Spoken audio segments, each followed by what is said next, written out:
ဗုဒ္ဓဘာသာတို့ဤဘာသာရေးဆိုင်ရာကျင့်ကြံမှုပွဲလံကြီးကြီးငယ်ငယ်အစုအဝေးနဲ့ပြုလုပ်ကြတဲ့အခါမှာပရိစ္ဆစုံညီပြီဆိုရင်နိဗ္ဗာန်သောဓမ္မဂောဓကပြုလုပ်တဲ့ပုဂ္ဂိုလ်ကယရဏသုံးပါးကြော၍တရဏဂုံသီလများခံယူကြပါစို့ခမည်းဆိုတဲ့အတန်ပေးလိုက်လို့ရှိရင်လောကဥပမာမိုးဥကြတခိုးတောင်ကမိုးချင်းမိုးချုံလိုက်ရင်တောထဲမှာရှိကြတဲ့ရွှေဥတောင်းတွေဒီတကောင်နဲ့တကောင်အချင်းအချက်မရှိပဲတပြိုင်နဲ့တညီတညွတ်ထဲကေကာဆိုတဲ့ဝမ်းမြောက်ဝမ်းသာတွင်ကျူးတဲ့အတန်တွေကိုတပြိုင်နဲ့တွင်ကျူးကြတယ်လို့ထို့အတူဓမ္မဂောဓကတရားကျွေးကြော်နိဗ္ဗာန်သောပြုလုပ်တဲ့ပုဂ္ဂိုလ်ကယရဏသုံးပါးကြော၍တရဏဂုံသီလများဆောက်တည်ခံယူကြပါစို့ခင်ဗျာလို့တရားမိုးချုံလိုက်ရင်ဗုဒ္ဓဘာသာသူတော်စင်အမျိုးသားအမျိုးသမီးဒီဟုသောရွှေဥတောင်းတို့သည်တပြိုင်နက်တည်းတညီတညွတ်ထဲဩကာသအစရှိတဲ့ယရဏသုံးပါးအားကြောတဲ့စဒံကေကာတန်တွေဟာညံပြီးတော့ထွက်လာ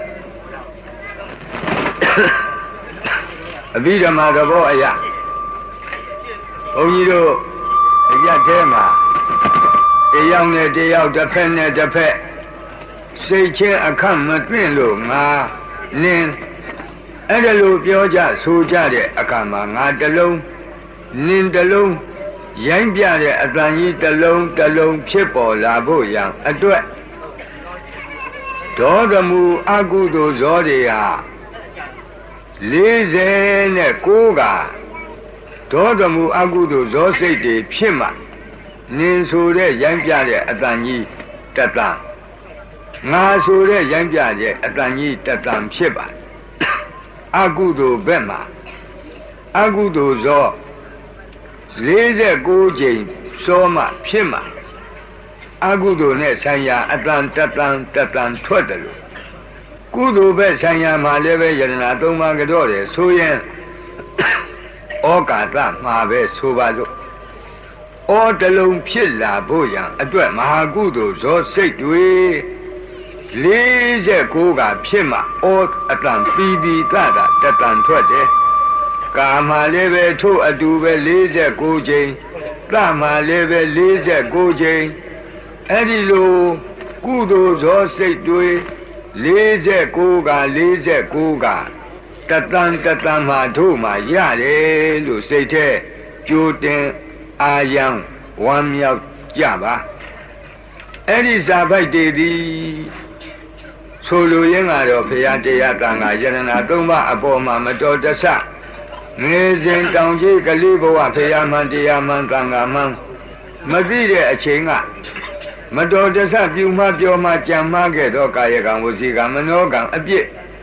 သဗ္ဗဒေါသဆိုတဲ့အတိုင်းအပြစ်ဖေးအညစ်အကြေးများမိမိကိုယ်မှလိမ့်ထိန်ညှိကပ်နေခဲ့ရင်ထိုအပြစ်ဖေးအညစ်အကြေးကိုယရဏသုံးပါးအာရှိခိုးကြောတဲ့ပဏာမစေရနာပြဋ္ဌာန်းသောမဟာကုသိုလ်စိတ်စေတသိက်ဆိုတဲ့ရေကြီးရေအေးဖြင့်ပထမဒုတိယတတိယတစ်ကြိမ်နှစ်ကြိမ်သုံးကြိမ်တိုင်အောင်ဆေးကြောဖွတ်လျော်လိုက်အဲဒီလိုဆေးကြောဖွတ်လျော်တဲ့အနေတစ်ကြိမ်နှစ်ကြိမ်သုံးကြိမ်မြောက်အောင်ဘုရားယရဏတရားယရဏသံဃာယရဏမြတ်သုံးပါးတို့ကိုဘုရားတပည့်တော်အယုသေးအလေးမြတ်လက်အုပ်မိုး၍ရှိခိုးပူဇော်ဖူးမြော်မှန်းလျော့ကြော့ပါဤအရှင်ဘုရားဆိုတဲ့ဤအချိန်မှာတတန်၌မဟာကုသိုလ်ဇောတွေ49ကဇောတော့မဟာကုသိုလ်ဇောစိတ်တုပ္ပတိဟုတော့ရေတွေနဲ့မိမိတို့ခန္ဓာအစဉ်ကိုတသွန်းဆေးကြောပြီးပြီအဲ့ဒီအချိန်မှာမိမိတို့ခန္ဓာအစဉ်၌ယရဏသုံးပါးနဲ့ပတ်သက်သောကာယကံဝစီကံမနောကံအပြစ်အညစ်အကြေးဟာအနည်းငယ်မျှမရှိတော့ဘူးရေ3ကြိမ်ချိုးပြီးလို့ခန္ဓာကိုယ်စင်ကြယ်နေတဲ့အမျိုးသမီးအမျိုးသားလို့တခါတည်းဖြစ်သွားအဲ့ဒီအခါမှာလူလောကသဘောရေစင်ကြယ်ဆေးချိုးပြီးတဲ့အမျိုးသမီးအမျိုးသားတွေမိဘထံပါတောက် ရေချိုးပြီးလို့ခန္ဓာကိုယ်တန့်စင်နေတဲ့အချိန်မှာပန်းကောင်းပန်းရင်နဲ့အဝတ်ကောင်းဝတ်ခြင်းနဲ့နတ်သားကောင်းလိမ့်ညင်ပန်းကောင်းပေးပါအဝတ်ကောင်းပေးပါနတ်သားကောင်းပေးပါတောင်းတယ်လို့တောင်းတယ်လို့ပဲခြေပေါက်လက်ခါတောင်းတယ်ထို့အတူဘုရားဘာသာအမျိုးသားအမျိုးသမီးတို့လည်းမိမိတို့ထိုအချိန်စင်ကြယ်သောကိုယ်ခန္ဓာရှိနေတဲ့အချိန်မှာသီလပေးမဲ့သင်္ဃာတော်ကိုခြေပေါက်လက်ခါမိဘထံသာသမီတောင်းတယ်လို့အာမန္တိတိကရဏေနသဟပင်စသီလံဓမ္မံယာစာမိအရှင်ဘုရားတပည့်တော်သည်ခုအချိန်အမတန်စင်ကြယ်သောခန္ဓာကိုယ်ရှိနေပါဒီစင်ကြယ်သောခန္ဓာကိုယ်ရှိနေတဲ့တပည့်တော်သည်အရှင်ဘုရားဓမ္မတရဏဂုံသုံးခံတည်ဟူသောဥဆိုင်ပန်းတွေ၅ပါးသီလတည်ဟူသောဝတ်ကောင်းစလ၅မျိုးနတ်တာကောင်းနတ်တာပြောင်း၅မျိုးကိုပန်ရလူကြောင့်ဝတ်ရလူကြောင့်လင်းရလူကြောင့်တောင်းပန်ပါတယ်တောင်းခံပါတယ်ရှင်ဘုရားအနုကံကတ္တဝါသီလံတိထမေဗန္တိဗန္တိအရှင်ဘုရားလောကံချီးမြှောက်မှုကိုကတ္တဝါပြု၍မေတပြည့်တော်အာသီလံကရဏဂုံသုံးခံဥဆိုင်ပန်းနှင့်တကွာ၅ခံတော်သီလတည်ဟူသောဝတ်ကောင်းစလ၅မျိုးနတ်တာကောင်းနတ်တာပြောင်း၅မျိုးကိုဒီထကရုဏာရှိရှုပေးတော်မူကြပါကုန်ဖျားတောင်းပေးတောင်းမှတစ်ချိန်မကဘူးဒုတိယပေးနှစ်ချိန်မြောက်လေထို့အတူပါဠိလိုတောင်းတတိယံပြီး၃ချိန်မြောက်လည်းပဲထို့အတူပါဠိလိုတောင်းတော့သီလပေးတဲ့ကိုယ်တော်ကဘာအတန်ပေးလိုက်ယမဟံဝဒမိတံဝတိထာတရားဓမ္မတွေကဘာဆိုလိုက်တော့အာမဗန္တိဘာလို့ကြတာတော့ဆရာတကားလို့ဆိုရင်ပြောတတ်ပါစေအေးယမဟံဝဒမိတံဝတိထလို့ဆိုလိုက်တဲ့သီလပေးတဲ့ကိုယ်တော်ရဲ့ဆိုလိုရင်းကတရားဓမ္မအပေါင်းသူတော်ကောင်းတို့တရဏဂုံဆိုတဲ့ဥဆိုင်ပန်းတွေ၅ပါးသီလဆိုတဲ့ဝတ်ကောင်းစလ၅မျိုးတဏိနန္တာပြောင်းနန္တာကောင်း၅မျိုးဟာဗဂတိပန်းဗဂတိအဝတ်ဗဂတိနန္တာလို့အထေတရဝတ္ထုကြီးနဲ့ကင်ပြီးရော့ပန်းဟဲ့ရော့ဝတ်ဟဲ့ရော့လိမ့်ဟဲ့အဲ့ဒီလိုအထေတရနဲ့ကင်ပြီးတော့ပေးလို့ရကောင်းတာမဟုတ်ဘူးနှုတ်ကမြွတ်ပြီးတော့ဆို၍ဆောက်တီမှရကောင်းတဲ့တရဏဂုံပန်းရကောင်းတဲ့၅ပါးသီလဝတ်ကောင်းစလနန္တာကောင်း၅မျိုးဖြစ်တယ်ဒီတော့ရှေ့ကနေပြီးတော့ဆောက်တီးပုံကိုဆိုပေးမယ်အဲ့ဒီဆိုပေးတဲ့ဆောက်တီးပုံကိုမမှားအောင်လိုက်ဆိုကြဒီအဓိပ္ပာယ်နော်သီလပေးတဲ့ကိုယ်တော်ကယမဟံဝဒမိတံဝတိထာသာတော်နှလုံးပြောပြောင်းသူတော်ကောင်းတို့ယံအကျဉ်းကရဏဂုံဆောက်တီးပုံ၅ပါးသီလခံယူဆောက်တီးပုံကိုအဟံငါဒီဝဒမိရှေ့ကတိုင်တဲဆို၍ပေးပါအံတန်ထူငါဆို၍ပေးတဲ့၅ပါးတရဏဂုံဆောက်တီးပုံ၅ပါးသီလဆောက်တီးပုံပါဠိကိုတုံမေသင်သူတော်ကောင်းတို့သည်ဝတိထအတုလိုက်ကဆိုကြပါတိုက်တွန်းတယ်မမအောင်လိုက်ဆိုကြနော်လို့တလူတိုက်တွန်းတော့တရားဓမ္မကအာမဗန္တိရှင်ဖေယအာမကောင်းပါပြီအရှင်ဖေယလို့ဆိုလို့ထိုအခါသီလပေးတဲ့ကိုယ်တော်ကဘာစပေးလိုက်ဘာစပြီးတော့ရွတ်ပေးဆိုပေးလိုက်တယ်လေနမောတတ္တဗုဒ္ဓဝတ္တောအရဟတောသမ္မာသမ္ဗုဒ္ဓတ္တဘုရားရှိခိုးစာပိုက်ကလေးလေးကစဆိုနိုင်တယ်အေးဆိုနိုင်လို့စာပိုက်တိုးလို့များတန်ဖိုးနေတယ်မအောင်မေနဲ့မြတ်စွာဘုရားရဲ့ဂုဏ်တော်တွေမြောက်များစွာရှိတဲ့အ내ကလူတကာနတ်တကာမြမာတကာတို့ရဲ့နှုတ်ဖြားမှာအလွန်ထင်ရှားတဲ့ဘဂဝါဂုံအရဟံဂုံသမ္မာသမ္ဗုဒ္ဓဂုံဆိုတဲ့ဂုံတော်ကြီး၃ပါးနဲ့ဘုရားကိုရှိခိုးတဲ့စာပိုက်ဖြစ်ပါတယ်ဒါကြောင့်ဘုရားကရဏဂုံမခံခင်၅ပါးသီလမဆောက်တည်ခင်ရှေးဥစွာမြတ်စွာဘုရားအားတူတူချင်းချင်းနဲ့လူရင်းထိကြိုက်အောင်ရှိခိုးကြအောင်စို့အဓိပ္ပာယ်နဲ့သီလပေးတဲ့ကိုယ်တော်ကနမောတတ္တဗုဒ္ဓဝတ္တောအရဟတောသမ္မာသမ္ဗုဒ္ဓတ္တရှေ့ကတိုင်တယ်ဆိုပေးလိုက်အေးဒကာဓမ္မတွေကတစ်ခေါက်ပဲသီလပေးတဲ့ကိုယ်တော်ကတိုင်တယ်ဆိုပေးပေမဲ့ဒကာဓမ္မတွေက၃ခေါက်အဓိပ္ပာယ်ရှိ အနှစ်ပေကြည့်ဘဂဝါတော်ဘဂဝါဂုံတော်ယင်ဖြစ်တော်မူထသောအရဟတောအရဟံဂုံတော်ယင်ဖြစ်တော်မူထသောသမ္မာသမ္ဗုဒ္ဓသာသမ္မာသမ္ဗုဒ္ဓဂုံတော်ယင်ဖြစ်တော်မူထသောတတ္တထိုမြတ်စွာဘုရားအာနမောယူသိမြတ်တို့ရှိခိုးဥညွတ်ပါ၏ဖျားဘုရားရှိခိုးတဲ့စာပတ်မြတ်စွာဘုရားရဲ့ဘဂဝါဂုံအရဟံဂုံသမ္မာသမ္ဗုဒ္ဓဂုံတော်ကြီး၃ပါးနဲ့ချီးကျူး၍ဘုရားကိုရှိခိုးတဲ့စာပိုက်ဒီစာပိုက်ဖြင့်တရားမင်းကြီးလည်းပဲတက်ကပညာတော့လာပြီးတော့ဘုရားထံလာပြီးတော့အိန္ဒသာလလှိုင်းကူမှာတက်ကပညာတော့နာပြီးလို့သောတာပန်အရိယာဖြစ်တရားဘဝအသိရပြီးတော့ပြန်ငါနီးတဲ့အခါမှာပြန်ငါနီးကြတော့ဒီနမောတတ္တနဲ့ပဲမြေကြီးကိုလက်နဲ့ပို့ပြီးတော့အတင်မြေကြီးသည်မတုံမလှုပ်တယ်လို့ကျွန်ုပ်လည်းပဲဘုရားယရနာအပေါ်မှာမတုံမလှုပ်တဲ့ဝင်ယုံကြည်တဲ့လောကုတ္တရာတရဏဂုံတည်တဲ့ပုဂ္ဂိုလ်တရားဆိုတဲ့အဓိပ္ပာယ်နဲ့မြေကြီးလက်နဲ့ပို့ပြီးတော့သူကနမောတတ္တသုံးတော့ဆိုပြီးတော့ရှိခိုးပြန်ထို့အတူပဲဓမ္မတိဗြဟ္မာကြီးများဖရာထံသာပြန်နေဆိုရင်ဒီနမောတတ္တနဲ့ပဲသုံးပါမတ္တရရှိခိုးပြီးတော့ပြန်ညလူပြည်လောကကပတိနတိကောသလတို့လိုမင်းပညာရှိတွေပောက္ခရတာတိတို့ဗြဟ္မာယုတို့ဆိုတဲ့ပုံနာပန္တိတ်ပညာရှိတွေသူတို့လည်းပဲမြတ်စွာဘုရားတချို့ကြတော့ဘုရားရှိရာဘက်ကိုမှတ်ပြီးတော့မတ္တရိုက်ပြီဒီနမောတတ္တနဲ့ဘုရားရှိခိုးကြအဲ့ဒီလိုလူပညာရှိနတ်ပညာရှိဗြဟ္မာပညာရှိဆိုတဲ့ပညာရှိပန္တိတ်ပုဂ္ဂိုလ်တွေအလွန်မြတ်နိုးအပ်တဲ့ဘုရားရှိခိုးစာပိုက်ဖြစ်လို့မိဘဘိုးဘွားဆရာသမားများကငါသားငါသမီးငါမြည်တို့သီလပေးတဲ့ကိုတော်ကတစ်ခေါက်တိုင်တယ်ပေးပေမဲ့မင်းတို့ကသုံးခေါက်ဆိုကြအင်မတန်ဘူးတန်တဲ့ဘုရားရှိခိုးကတာဒီအဓိပ္ပာယ်နဲ့ဒီအမြော့ဒီလိုရည်ရွယ်ချက်နဲ့မိမိတို့ရဲ့မိဘဘိုးဘွားအထက်ကလူကြီးများကဒီနမောတတ္တကိုသုံးခေါက်ဆိုရိုးအစဉ်ပြုခဲ့အဲ့ဒီအစဉ်ပြုတာကိုကခုပြောလို့အင်မတန်အဓိပ္ပာယ်ရှိတဲ့ဘုရားရှိခိုးစာပိုက်ကျင်းနဲ့အလွန်တန်ဖိုးရှိတဲ့ဘုရားရှိခိုးစာပိုက်သီလပေးတဲ့ကိုယ်တော်တစ်ခေါက်တည်းဆိုပေမဲ့ငါသားငါသမီးငါမြည်တို့သုံးခေါက်ဆိုကြဟာဆိုပြီးသူတို့ကရှိကမူချပေးသွားဘုရားရှိခိုးပြီးတဲ့အခါကြားတော့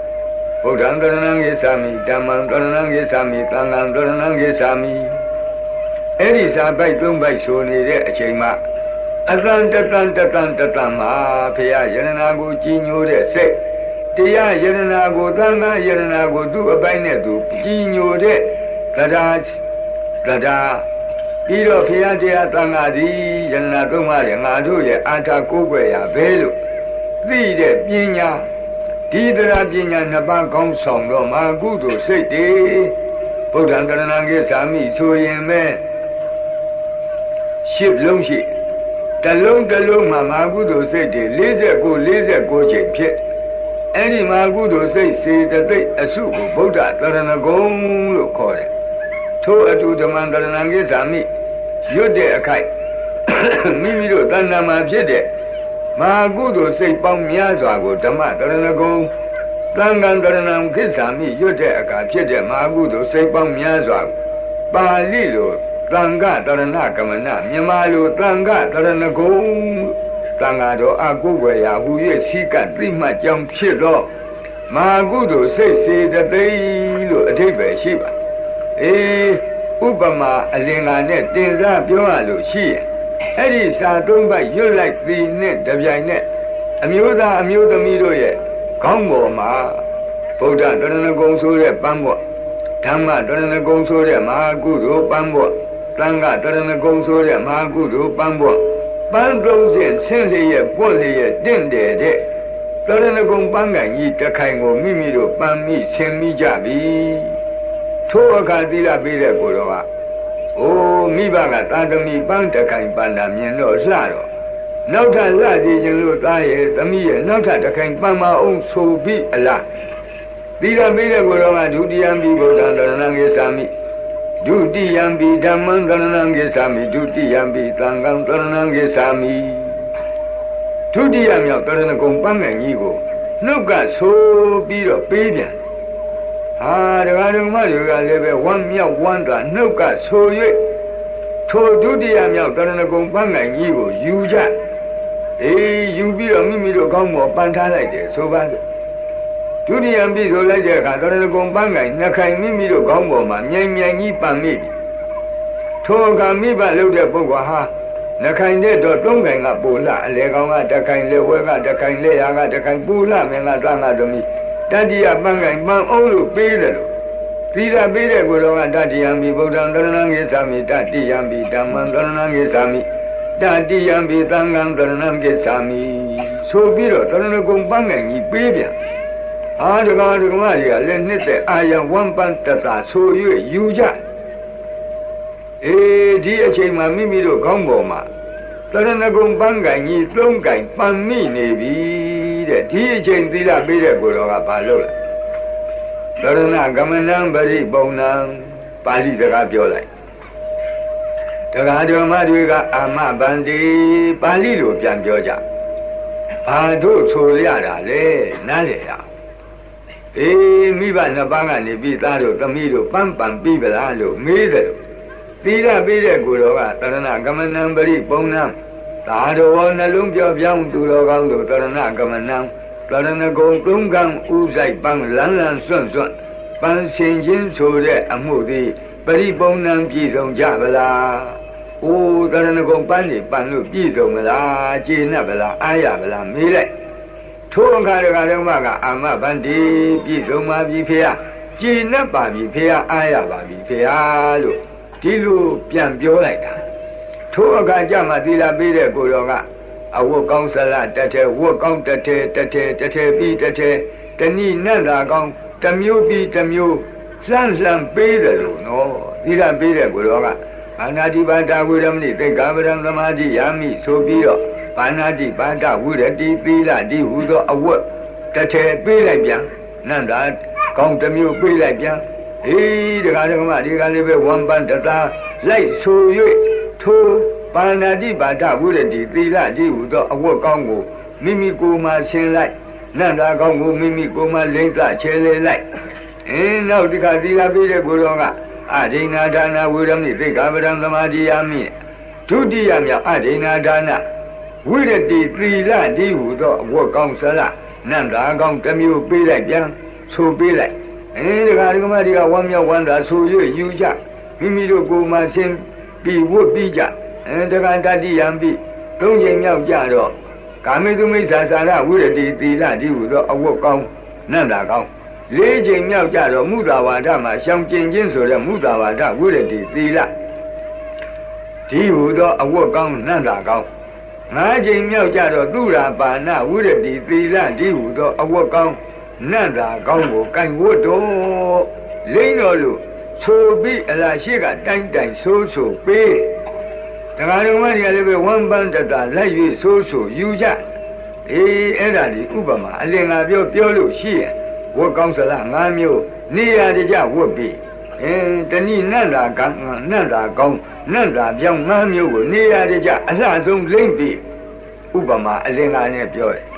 အဲ့ဒီအခါမှာမိဘကနေပြီးတော့အဝတ်ဆန်းဝတ်ပြီးနတ်သာကောင်းလိမ့်ပြီးပန်းကောင်းပန်းပြီးတဲ့သားသမီးကိုကြည့်ပြီးဝန်းမြောက်တော့ဘာပြောမလဲမိဘကဥပမာဘာပြောမလဲဆိုတော့ငါသားတို့ငါသမီးတို့ဒီပန်းတွေဒီအဝတ်တွေဒီနတ်သားတွေနဲ့ငါသားတို့ငါသမီးတို့နဲ့သိလိုက်ဒါတွေဆင်မြန်းလိုက်တဲ့အတွက်သိတင့်တယ်သွားဒီတော့သားတို့သမီးတို့အဲ့ဒီပန်းနေလွတ်မသွားအောင်အဲ့ဒီအဝတ်တွေညစ်မသွားအောင်အဲ့ဒီနတ်သားတွေပြေးမသွားအောင်ချစ်သားတို့ချစ်သမီးတို့တတိပြုကြလို့အဲ့ဒီလိုမိဘကတတိပေးတယ်လို့သီလပေးတဲ့ကိုယ်တော်ကတိသရဏေနသာပင်စင်ကသီလံသာဓုကံကတ္တဝအပမတိနသံပါတိထာပြောလိုက်ဟာတရားဓမ္မတွေကအာမဗန္တိဆိုလိုက်အားလောက်တော့အဓိပ္ပာယ်သိကြတယ်မသိတယ်တော့မသိဘူးနော်သူကတော့အပိအယူကတော့ပါဠိကတော့ဖြောင်းသီလပေးတဲ့ကိုယ်တော်ကသာတော်နှလုံးပြောင်းပြောင်းသူတော်ကောင်းတို့ဒုံမေသင်တို့သည်တိတရဏေနတရဏဂုံကုံကံဥဆိုင်ပန်းနှင့်သာဟတကွ ပင်စင်ကသီလ5ပါးသီလကြည့်ဟုသောဝတ်ကောင်းစလ5မျိုးနန္တာကောင်းနန္တာပြောင်း5မျိုးအခုဆင်ပြီးဝတ်ပြီးပံပြီးတဲ့တရဏဂုံပန်းတွေသီလကြည့်ဟုသောအဝတ်ကောင်းစလတွေနန္တာကောင်းတွေကိုသာဓုကံကတ္တဝတတိမြဲမြဲမြန်မြန်ထားပြီးတော့အပမဒိနာမမိမလျောတဲ့တတိဖြင့်သံပါတိထတရဏဂုံပန်းတွေနွမ်းမသွားအောင်5ပါးသီလဆိုတဲ့အဝတ်ကောင်းစလ5မျိုးနတ်တာကောင်းနတ်တာပြုံး5မျိုးညစ်မသွားအောင်ပြေမသွားအောင်အေးကြီးစွာသောတတိဆောင်လျက်သံပါတိထမကျိုးမပေါက်မကြားမပြောက်ရအောင်ထိမ့်သိမ့်စောင့်ရှောက်ပြည့်စုံကြပါစေလို့တိုက်တွန်းစကားပြောတာဒီမှာတရားဓမ္မတွေကအာမဗန္ဒီကောင်းပါပြီအရှင်ဘုရားလို့ဝန်ခံလိုက်ကြဤအခုအချိန်นี้မိမိတို့ပြီးခဲ့သောလုပ်ငန်းစဉ်ရဲ့တန်ဖိုးကိုဝန်တာအောင်ပြောပြီးတဲ့အချိန်ဒီအချိန်မှာမိမိတို့ကိုယ်၌ကရဏဂုံတိဟူသောဥဆိုင်ပန်းတွေ5ပါးသီလတိဟူသောအဝတ်ကောင်း5မျိုးနတ်တာကောင်း5မျိုးကိုပန်ပြီးဝတ်ပြီးလိမ့်သပြီးသောအနေမှာဓမ္မနယ်ပယ်ကကြည့်ရင်ရောက်နေတယ်အဲဒီရောက်နေတော့လောက၌အဝတ်ကောင်းဝတ်ပြီးနတ်တာကောင်းလိမ့်ပြီးပန်ကောင်းပန်ပြီးတဲ့အမျိုးသမီးအမျိုးသားတွေဘာလို့လဲမင်္ဂလာပွဲတပင်ဝန်းနေအေးထို့အတူပဲတဏှဂုံပန်ပန်ပြီးတော့5ပါးသီလဝတ်ကောင်းစလ5ပါးဝတ်ပြီးတော့နတ်တာကောင်း5မျိုးလိမ့်သပြီးတော့တို့အမျိုးကောင်းသားအမျိုးကောင်းသမီးများသည်တရားမင်္ဂလာပွဲကိုဝင်ကြရအောင်တဲ့